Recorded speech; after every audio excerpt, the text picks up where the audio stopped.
السلام علیکم ورحمۃ اللہ وبرکاتہ۔ میں میم الف شیخ معاون معلم ضلع پریشد اردو پرائمری و ہائی اسکول تیر ضلع عثمان آباد۔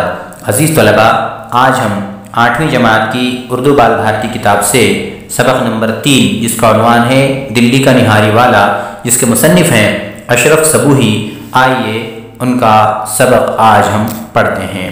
اس سے پہلے کہ ہم متن کو پڑھیں، پہلی بات اور جان پہچان کے عنوان سے کچھ باتیں عرض کیے دیتے ہیں۔ جب کوئی قوم ترقی کی منزلیں طے کرتی ہے تو عام زندگی میں رہن سہن کے علاوہ اس کے کھانے پینے کے طور طریقے بھی بدل جاتے ہیں۔ اسی طرح مختلف علاقوں میں ہر زمانے میں خورد و نوش کی اشیاء کے استعمال میں تبدیلیاں ہوتی رہتی ہیں۔ موجودہ زمانے میں فاسٹ فوڈ کو پسند کیا جاتا ہے۔ مغلوں اور نوابوں کے زمانے میں طرح طرح کے کھانے پائے جاتے تھے، جیسے نہاری جو صبح کے ناشتے کے لیے ایک قسم کا سالن ہوتا ہے، اور پائے، بھیجے اور گوشت کو خوب گلا کر بنایا جاتا ہے۔ ذیل کے مضمون میں نہاری اور اس کے سلسلے میں لوگوں کی پسند کو شگفتہ انداز میں بیان کیا گیا ہے۔ عزیز طلبہ، یہاں پر پکوانوں کی تہذیبوں کا ذکر ہوا ہے کہ ہر تہذیب جب ترقی کرتی ہے تو اس کے رہن سہن کے ساتھ ساتھ کھانے پینے کے طور طریقوں میں بھی کافی بدلاؤ آتا ہے۔ لہٰذا مغلوں نے جب ترقی کی ہے اور ان کا ترقی کا معیار جب عروج کو پہنچا ہے تو اس وقت جو ہے کھانے پکانوں کی تہذیب نے بھی خوب عروج حاصل کیا اور نئے نئے کھانے ایجاد ہوئے، جن میں نہاری جو کہ گوشت، پائے، بھیجے کو خوب اچھی طرح سے گلا کر پکایا جانے والا ایک پکوان ہے جس کو نہاری کہا جاتا ہے، جو دلی میں کافی مشہور ہے اور وہاں کی تہذیب کا ایک نمونہ بھی کہلایا جا سکتا ہے۔ لہٰذا اسی پکوان کے بارے میں آج ہم جاننے چلے ہیں۔ اس سے پہلے کہ ہم سبق کا متن پڑھیں، مصنف موصوف کا جو ہے آج ہم تعارف پیش کر دیتے ہیں۔ اشرف صبوحی 1905 عیسوی میں دہلی میں پیدا ہوئے۔ ان کا اصل نام سید ولی اشرف تھا۔ ان کی ابتدائی تعلیم گھر پر ہوئی۔ 1922 عیسوی میں اینگلو عربک ہائی اسکول دلی سے انہوں نے میٹرک کا امتحان پاس کیا۔ اشرف صبوحی محکمہ ڈاک و تار میں ملازم رہے۔ بعد میں آل انڈیا ریڈیو سے وابستہ ہو گئے۔ وہ ایک صاحب طرز ادیب تھے۔ دلی کے مختلف طبقوں کی بول چال، وہاں کے روزمرہ اور محاورے پر پوری گرفت رکھتے تھے۔ انہوں نے بچوں کے لیے کہانیوں کی درجن بھر کتابیں لکھیں جو بہت مقبول ہوئیں۔ ان کی کتابوں میں دلی کی چند عجیب ہستیاں، غبار کارواں، جھروکے، سلمہ اور بنواسی دیوی شامل ہیں۔ اشرف صبوحی نے چند انگریزی کتابوں کا اردو ترجمہ بھی کیا۔ 22 اپریل سن 1990 کو کراچی میں ان کا انتقال ہو گیا۔ تو یہ تھے اشرف صبوحی جن کا تعارف ہم نے پیش کیا۔ آئیے سبق کا متن آپ کے حوالے کرتے ہیں۔ نہاری کیا تھی؟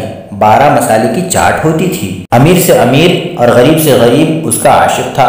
نہاری اب بھی ہوتی ہے اور آج بھی دلی کے سوا نہ کہیں اس کا رواج ہے نہ اس کی تیاری کا کسی کو سلیقہ۔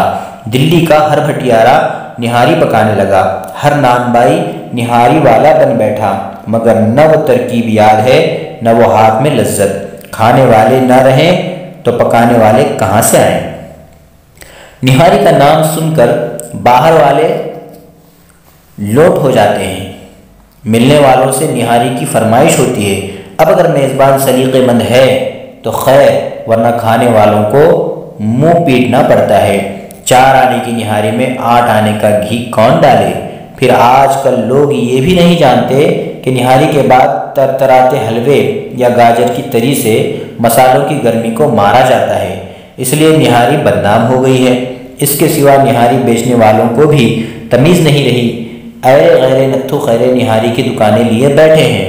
پہلے گنتی کے نہاری والے تھے، ایک چاندنی چوک میں، ایک لال کنویں پر، ایک حبش خان کے پھاٹک میں اور ایک چتری قبر اور مٹیا محل کے درمیان۔ ان میں سے ہر ایک شہر کا ایک ایک کونا دبائے ہوئے تھا۔ سب سے زیادہ مشہور دلی کے نہارے والے کی دکان تھی جو گھنٹہ گھر کے پاس قابل عطار کے کوچے اور سیدانیوں کی گلی کے بیچ میں بیٹھتا تھا۔ جب تک یہ زندہ رہا نہاری اپنے اصلی معنوں میں نہاری رہی۔ یہ کیا مرا کہ نہاری کا مزہ ہی مر گیا۔ نہاری کیا کھاتے ہیں؟ کلیجہ جلاتے ہیں۔ عزیز طلبہ، یہاں پر دلی کے نہاری کی خاص طور پر وہ پرانی نہاری جس کے اندر رنگ روپ کے ساتھ وہ ذائقہ بھی ہوا کرتا تھا، اور ذائقے کے قدردان لوگ بھی ہوا کرتے تھے، اور پکانے والے نانبائی اور بھٹیارے جو تھے وہ خاص طور پر سلیقہ مند اور طور طریقے کا استعمال کر کے ہی جو ہے اس کو پکایا کرتے تھے۔ وہ نہاری والے پورے دلی میں گنے چنے تھے، لیکن ان کا مزہ واقعی لذیذ ہوا کرتا تھا۔ لیکن آج کل کے نہ کھانے والے ہیں نہ پکانے والے، اور مصنف یہ بیان کر رہے ہیں کہ وہ مزہ باقی بھی نہیں رہا جو اس زمانے میں مٹیا محل کے قریب، جو چتلی قبر کے پاس اور جو سیدانیوں کی گلی کے بیچ میں جو بیٹھا رہتا تھا، جو کہ قابل اتار کے کوچے میں، وہ نہاری والا جو تھا، اس کا مزہ تو آج کہیں بھی دیکھنے کو نہیں ملتا، اور نہ وہ مزہ ہے اور نہ ہی نہاری کھانے کا کوئی کلیجہ بھی رکھتا ہے۔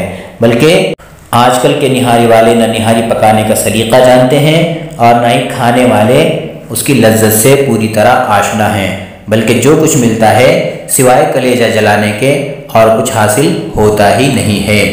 اگلا پیراگراف دیکھیں۔ یہ دکان ہم نے دیکھی ہے، بلکہ وہاں جا کر نہاری بھی کھائی ہے۔ شوقین دور دور سے پہنچتے تھے۔ گرم گرم روٹی اور ترک دیگ سے نکلی ہوئی نہاری، جتنی نلیاں چاہیں جھڑوائیں، بھیجا ڈلوایا، پیاز سے کڑکڑاتا ہوا گھی، بے ریشہ بوٹیاں، ادرک کا لچھا، کتری ہوئی ہری مرچوں کی ہوائی اور کھٹے کی پھٹکار۔ سبحان اللہ، نواب رامپور کا پورا دسترخوان صدقے تھا۔ گھروں میں اس سامان کے لیے پورے اہتمام کی ضرورت ہے، اس لیے جو اصل میں نہاری کا لطف اٹھانا چاہتے تھے انہیں دکان ہی پر جانا پڑتا تھا۔ شہر کے نہاری بازوں کی آج بھی نہاری والوں کے ہاں بھیڑ لگی رہتی ہے۔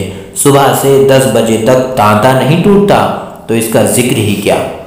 خصوصاً دلی والے کی دکان پر سورج نکلا نہیں کہ لوگوں کی آمد شروع ہو گئی۔ 10 اندر بیٹھے کھا رہے ہیں تو 20 پیالے کٹورے بادیے پتیلیاں لیے کھڑے ہیں۔ 1 پیسے سے لے کر 2 روپے تک کے گاہک ہوتے تھے، لیکن مجال ہے کوئی ناراض ہو یا کسی کو اس کی مرضی کے مطابق نہ ملے، زیادہ سے زیادہ 9 بجے دیگ صاف ہو جاتی تھی۔ عزیز طلبہ، یہاں پر دلی کے نہارے والے کی دکان کی خاص طور پر جو ہے تفصیلات بیان کی گئی ہیں کہ وہاں پر دور دور سے شوقین جو ہے نہاری کھانے کے لیے آیا کرتے تھے، اور گرم گرم روٹی کے ساتھ تازہ تازہ نکلی ہوئی دیگ سے نکلی ہوئی نہاری، اور آپ جتنی نلیاں چاہیں وہاں سے لے کر جھڑوا کر کھا سکتے ہیں، بھیجا جتنا چاہیں ڈلوا سکتے ہیں، پیاز سے کڑکڑاتا ہوا جو گھی تھا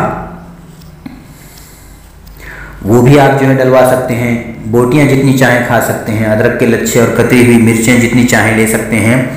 اب یہ سارے جتن جو کہ نوابوں کے یہاں ہوا کرتے تھے، جو نواب رامپور کا دسترخوان خاص طور پر مشہور ہے کہ وہاں پر ہر چیز آپ کو نواب رامپور کے دسترخوان پر دستیاب ہوا کرتی تھی، کہ کوئی چیز آپ کو مانگنے کی اور تلاش کرنے کی ضرورت نہیں پڑتی تھی، بلکہ بے موسم کی چیزیں بھی آپ کو نواب رامپور کے دسترخوان پہ مل جایا کرتی تھی۔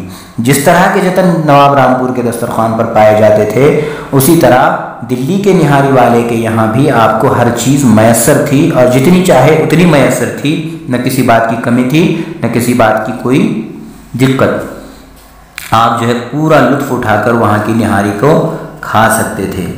اور یہ بات کب تک؟ صبح سورج نکلنے سے پہلے سے لے کر تو ٹھیک 10 بجے تک یہ چلتا رہتا، اور لوگوں کی بھیڑ اور تانتا لگا رہتا، اور کوئی بھی بندہ وہاں سے ناراض ہو کر نہیں جاتا تھا، بلکہ ہر ایک کو جو چیز درکار تھی وہ چیز وہاں سے دستیاب ہوتی تھی نہاری میں سے۔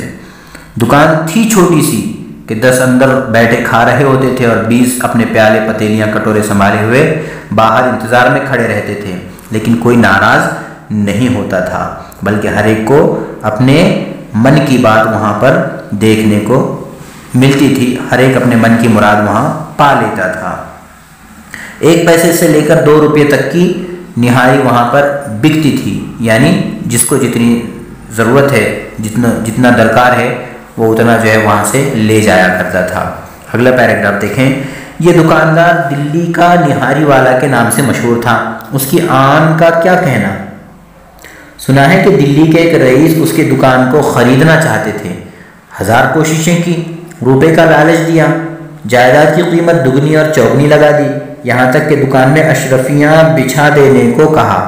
دوسرا ہوتا تو آنکھیں بند کر لیتا، وہیں کہیں قابل اختار کے کوچے میں، بلی ماروں میں یا رائمان کے کوچے میں جا بیٹھتا، لیکن میاں دلی والے مرتے دم تک اپنی اسی آن سے وہیں بیٹھے رہے۔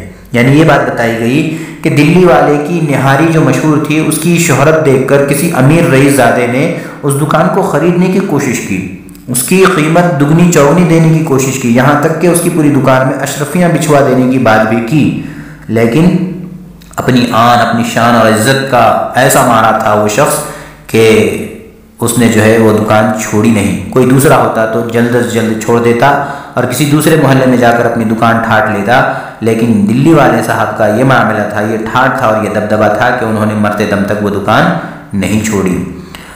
اگلا پیراگراف دیکھیں۔ ہم 5-4 دوست پیٹ بھر کر نہاری کے شوقین تھے۔ جاڑا آیا اور نہاری کا پروگرام بنا۔ یوں تو اتوار کے اتوار باری باری سے کسی نہ کسی کے گھر پر نہاری اڑا ہی کرتی تھی، لیکن ہر 15ویں دن اور اگر کوئی باہر کا مہمان آ گیا تو اس معمول کے علاوہ بھی خاص دکان پر جا کر ضرور کھا لیا کرتے تھے۔ ہمارا دستور تھا، ہم پر کیا منحصر ہے، نہاری بازوں کے یہ بندھے ہوئے قاعدے تھے کہ صبح کے لیے رات سے تیاری ہوتی تھی، تازہ خالص گھی 2 چھٹاک فی کس کے حساب سے مہیا کیا جاتا تھا۔ گاجر کا حلوہ حبش خان کے پھاٹک یا جمال الدین عطار سے لیتے تھے، اور تو کیا کہوں، اب ویسا حلوہ بھی کھانے میں نہیں آتا۔ گندے نالے کی پھسکی ہوئی نیلی سفید پھیکی سیٹھی کچی یا اتری ہوئی گاجروں کی کلتھی ہوتی ہے۔ اب اور کیا تعریف کروں۔ خیر، صبح ہوئی، مؤذن نے اذان دی اور نہاری نے پیٹ میں گدگدیاں کی۔ ہمارے دوستوں میں خدا بخشے ایک سید صاحب تھے، بڑے زندہ دل، یاروں کے یار، نہایت خدمتی۔ یہ ان کی ڈیوٹی ہوتی تھی کہ اندھیرے سے اٹھ کر ایک ایک دوست کے دروازے کی کنڈی پیٹیں اور ایک جگہ سب کو جمع کر دیں، سامان اسی غریب پر لادا جاتا۔ یعنی اگر ہم کو نہاری کھانا ہوتا، مصنف کہہ رہے ہیں، تو ہم جو ہے صبح کی نہاری کی رات ہی سے تیاری کر لیتے، اور ہر 15ویں روز تو دکان پر جا کر نہاری کھانا یہ ہمارا قاعدہ بن چکا تھا۔ یوں تو ہر ہفتے کسی نہ کسی کے گھر پہ نہاری ہم اڑایا ہی کرتے تھے، لیکن خاص طور پہ ہمارے دوستوں کا ایک معمول بن چکا تھا کہ ہر 15ویں روز ہم جو ہے دلی والی کے نہاری کی دکان پر جا کر ہی ہم نہاری کھائیں، یا اس سے پہلے اگر کچھ پروگرام بنایا جائے تو رات سے اس کی تیاری کی جاتی تھی، اور خاص طور پہ حلوے کا الگ انتظام کیا جاتا۔ لیکن آج کل کے حلوے بھی اس کوالٹی کے اور اس انداز کے اور اس حیت کے نظر نہیں آتے، یا وہ لذت ان میں نہیں پائی جاتی جو اس زمانے میں پائی جاتی تھی، بلکہ آج باسی گاجروں کی اور جو ہے پھسکی ہوئی نیلی سفید گاجروں کی یا اتری ہوئی گاجروں کی جو ہے ہم کو حلووں کے کھانے کا آج ہم کو تجربہ حاصل ہو رہا ہے، یا زبردستی ہم کو یہ حلوہ کھانا پڑ رہا ہے۔ اس زمانے کا سا سواد اور اس زمانے کا سا مزہ آج کے حلووں میں بھی نہیں پایا جاتا۔ ایک سید زادے کی انہوں نے بات کی ہے کہ خدا بخش نام کے ایک سید زادے تھے جن کی ڈیوٹی یہ تھی کہ وہ صبح جو ہے فجر سے ہی تمام دوستوں کو جگانے کے لیے آ جایا کرتے تھے، اور جب سب لوگ ایک جگہ جمع ہو جاتے تو سارا کا سارا سامان بھی ہم انہی خدا بخش صاحب کے سر پہ جو ہے دے دیتے کہ آپ ہی جو ہے یہ سارا سامان سنبھالیں۔ اگلا پیراگراف دیکھیں۔ جب تک ہماری یہ ٹولی زندہ سلامت رہی اور میاں دلی والے نیچی باڑ کی مسلی مسلائی لیسدار ٹوپی سے اپنا گنج ڈھانکے چھینٹ کی روئی دار کمری کے آستینوں کے چاک الٹے آلتی پالتی مارے چمچہ لیے دیگ کے سامنے گدی پر دکھائی دیتے رہے، نہ ہمارا یہ معمول ٹوٹا اور نہ نہاری کی چاٹ چھوٹی۔ 2-4 مرتبہ کی تو کہتا نہیں، ورنہ عموماً ہم اتنے سویرے پہنچ جاتے تھے کہ گاہک تو گاہک دکان بھی پوری طرح نہیں جمنے پائی تھی۔ کئی دفعہ تو تنور ہمارے پہنچنے پر گرم ہونا شروع ہوا اور دیگ میں پہلا چمچہ ہمارے لیے پڑا۔ دکان کے سارے آدمی ہمیں جان گئے تھے اور میاں دلی والے کو بھی ہم سے ایک خاص دلچسپی ہو گئی تھی۔ 3-4 موقعوں پر اس نے خصوصیت کے ساتھ ہمارے باہر والے احباب کی دعوت بھی کی، اور یہ تو اکثر ہوتا تھا کہ جب علی گڑھ یا حیدرآباد کے کوئی صاحب ہمارے ساتھ ہوتے وہ معمول سے زیادہ خاطر کرتا، فرمائش کے علاوہ نلی کا گودا بھیجا اور اچھی اچھی بوٹیاں بھیجتا رہتا، اور باوجود اصرار کے کبھی ان چیزوں کی قیمت نہ لیتا۔ اب یہ اپنے شہر والوں کی پاسداری کہاں، ہماری وضع میں کیا سلوٹیں آ گئیں کہ زندگی کی شرافت ہی میں جھول پڑ گئے۔ مصنف نے یہاں پر اس دلی کے نہاری والے کی کیفیت اور اس کی شخصیت کا جو ہے مختصر سا یہاں پر نقشہ کھینچا ہے اور بتایا ہے کہ ان کی شخصیت کیسی تھی۔ مسلی مسلائی لہزدار ٹوپی اور جو ہے ٹوپی کے نیچے گنج، یعنی جو بال پورے کے پورے جھڑ چکے تھے جس کی بنا پہ ٹخل پڑ چکا تھا اور اس کو گنج کہا جاتا ہے، اور چھینٹ کی روئی دار کمری کی آستینوں کو اوپر چڑھائے ہوئے الٹا کر کے آلتی پالتی مار کر چمچہ لے کر دیگ میں جو ہے ہلاتے بیٹھے ہوئے وہ دلی کے نہاری والے صاحب۔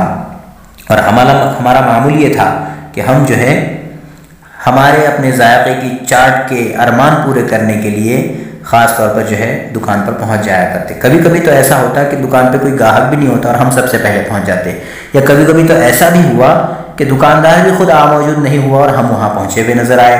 تو دکاندار آ کر جو ہے ہمارے سامنے دکان کھولتا ہے، دکان سجاتا ہے اور پھر ہمارے سامنے تندور جلا کر جو ہے گرم کرتا ہے اور پھر دیگ میں ہمارے نام کا چمچہ سب سے پہلا پڑتا ہے۔ لہٰذا اس دلی کے نہاری والے سے خاصا لگاؤ اور ایک دوستی ہماری جو ہے جم چکی تھی۔ لہٰذا کئی بار اس نے ہمارے باہر والے مہمان اور دوستوں کے لیے بھی خصوصی طور پہ انتظام، خصوصی دعوت کا جو ہے ہمارے لیے اس نے کر رکھا تھا۔ علی گڑھ سے اور حیدرآباد سے کوئی صاحب ہمارے یہاں آ جاتے تو خصوصی فرمائش کیے بنا نلی کا گودا بھیجا اور اچھی اچھی بوٹیاں ہمارے لیے پہنچا دیتا، اور ہم بار بار اصرار کرتے کہ بھائی اس کے پیسے لے لو، تو وہ اصرار کے بعد بھی وہ پیسے لینے سے انکار کر دیتا۔ ایسا دلی کا نہاری والا جو ہم نے اس کا ایسا تھا دلی کا نہاری والا جو واقعی دلدار اور زندہ دل شخصیت کا مالک تھا، جس نے ہماری بھی خوب جو ہے خاطر کی اور ہمارے مہمانوں کی بھی خوب خاطر تواضع کی اور اس کی قیمت بھی جو ہے لینے سے رہا۔ ایسی جو ہے دلی کی نہاری ہم نے جو ہے جس کو اپنی زندگی میں چکھا ہے، واقعی لاجواب ہے۔ اگلے پیراگراف میں دیکھیں، باتیں بڑے مزے کی کرتے تھے، مجھ کو پرانے آدمیوں سے پرانی باتیں سننے کا بچپن سے لگتا ہے۔ جب تک دکان لگتی گاہک آتے میں ان کا دماغ چاٹا کرتا۔ ایک دفعہ میرے چند دوست باہر سے آ گئے اور آتے ہی فرمائش کی، یار نہاری نہیں کھلواتے؟ میں نے کہا نہاری کل صبح ہی صحیح، وہیں سے نظام الدین چلیں گے۔ شام کو سید صاحب سے کہہ دیا اور سویرے ہی دکان پر جا پہنچے۔